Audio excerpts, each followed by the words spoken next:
Zay ny amin'iny vaovao iny fa nivory teny Matasoa ny sabotsy lasa teo ireo loholona avy amin'ny faritanina Antananarivo. Ireo loholona voafidy sy voatendra avy amin'ny antoko hery vaovao an'i Madagasikara sy ny vondrona parlementaire GPP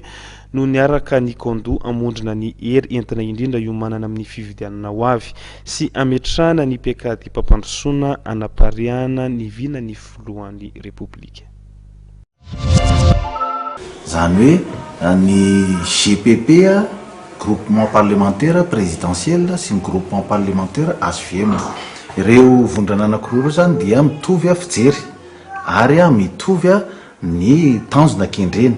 dia ny nataonay zany ho an'ny faritanina Antananarivo zany ny lolo Madagasikara avy eto amin'ny faritanina Antananarivo dia nanao hetsika lehibe androany teto Matasoa mba anehoana izay atao hoe firaisankina sy fiarahamientana ao anatin'ny vina tokana dia ny vina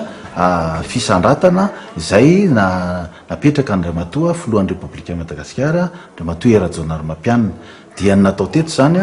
dia lohahevitra anankiroa ny ray voalohany aloha zany dia hoe ahoana ny fomba atao mba ahafahana manapariaka ny foto-kevitra izay ijoroantsika eo anivony fanohanana an'Andriamatoa filohan'ny Repoblika. Ny faharoa dia ny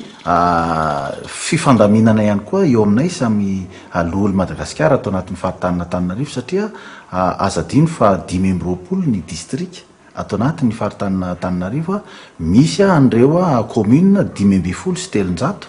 dia misy an'ireo fokotany izay 2,000 mahery